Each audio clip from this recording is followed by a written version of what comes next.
Okay, for question number 3, at the end of a school day, the headmaster conducted a survey asking students in how many classes they had used the internet. The data is shown in the following table. We need to state whether the data is discrete or continuous. We have no continuation of data here. As you can see, the number is countable, so it's a discrete random variable. So we've got a discrete data. Okay, and that's because the number of classes is countable. Okay, so if you want, you can say that number of classes, okay, is countable. Right, so now let's move on to the second part of the question. The mean number of classes in which a student used the internet is 2. So for this information here, the mean is 2. And we want to find the value of k. So for part B, I want to find the value of k. So mean is basically fx divided by f.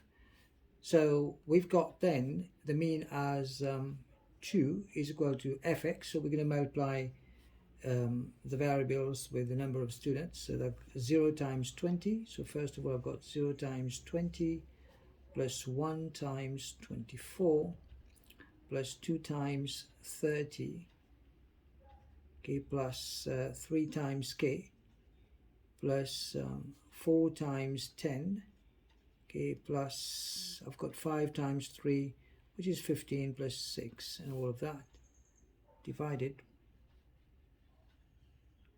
by I've got 20 plus 24 plus 30 plus k plus 10 plus 3 plus 1. Now if we were to simplify this, I've got then 2 is equal to, so 0, 24 plus 60 plus 4k, 40. So I got 0 plus 24 plus 60 plus 40 plus 15 plus 6. And that should come to 145. So basically I've got 145 plus the 3k here, all of that being divided by, let's try and 20 plus 24 plus 30 plus 10 plus 3 plus 4, plus 1. So that becomes 88. So we've got then 88 plus k. So what we need now is just to solve an equation, and so 2 times 88 plus k is equal to 145 plus 3k.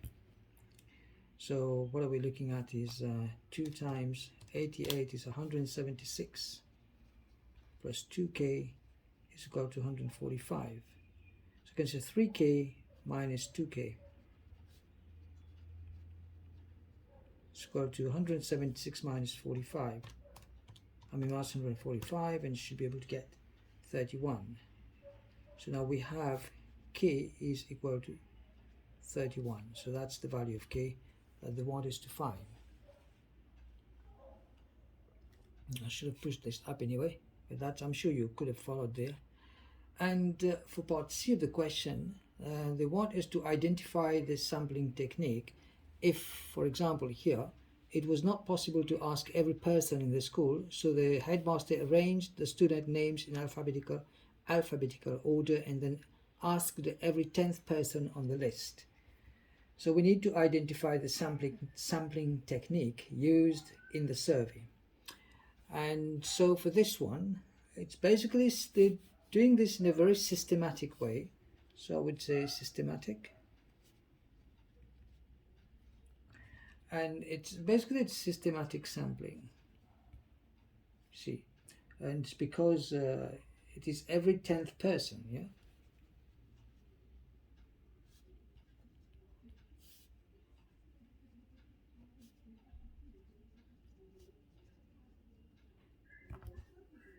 So here we